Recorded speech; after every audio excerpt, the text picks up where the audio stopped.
Welcome back to my YouTube channel Thakur द्वारा shorthand classes. यह dictation 80 शब्द प्रति मिनट की गति से स्टार्ट होगा। अब से 5 सेकंड बाद।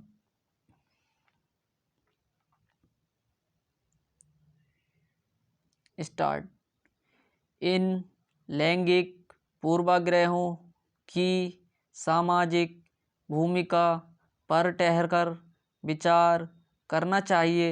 वे कौन से सामाजिक कारण हैं जिनसे लैंगिक हिंसा वाली घटनाएं घटती हैं? इसे समझने के लिए व्हाट्सएप पर हाल में मिले एक चुटकुले से बात शुरू करते हैं। चुटकुला भेजने वाले काफ़ी पढ़े लिखे शास्त्रज्ञ और सामाजिक रूप से प्रतिष्ठित व्यक्ति हैं। वह व्हाट्सएप से प्रायः सद्विचार भेजते रहते हैं। उन्होंने जो चुटकुला भेजा वह कुछ इस प्रकार है। मेरे पड़ोसी के घर में रोज़ उसकी पत्नी झगड़ा करती थी। आज ही उसका पति बड़ा सा फ्रिज लाया है।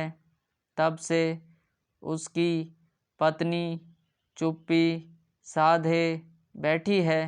इसके बाद एक आँख दबाकर जीभ निकाले दो इमोजी बता रहे हैं कि यह हंस लेने का एक बेहतरीन मौका है। पढ़ा लिखा व्यक्ति भला ऐसे जघन्य हत्याकांड से हास्य पैदा करने की कोशिश कैसे कर सकता है? संभव है चुटकुला उन्होंने ना बनाया हो पर भेजा तो है। इस चुटकुले के पीछे एक भयंकर किस्म की संवेदनशीलता दिखाई देती है। समाज में एक तरह की नैतिक पुलिसिंग की अंतर्धान भी प्रवाहित हो रही है। जब ऐसी जघन्य घटनाएं घटती हैं तो यह धारा विविध रूपों में प्रकट हो जाती है। फुसफुसाहटें गूंजने लगती हैं। बताओ भला लड़की होकर माता पिता की मंजूरी के बिना घर से बाहर चली गई, विजातीय लड़के के साथ चली गई, विवाह कर लिया, यह तो होना ही था, फल मिल गया आदि।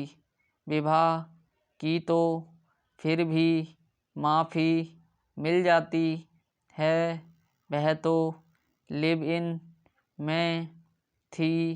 नैतिक पुलिसिंग अत्याचार के शिकार को ही दोषी करार देती है।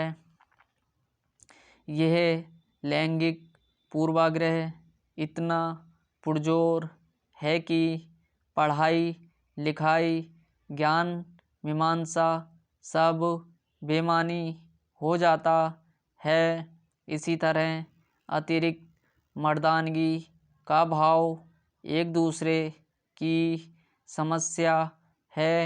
अतिरिक्त मर्दानगी का गुप्त रोग जाने कब से हमारे समाज में नासूर सा पल बढ़ रहा है। तुम किसी और को चाहोगी तो मुश्किल होगी। यह मुश्किल हत्या तक चली जाती है।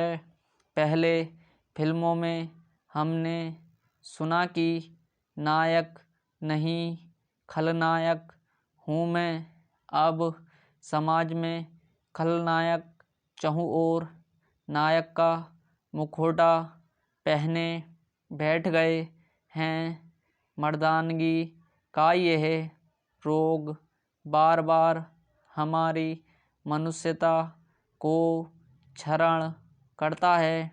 हम ऐसा समाज पाने में असफल हैं जिसमें स्त्री निर्भय होकर घूम सके।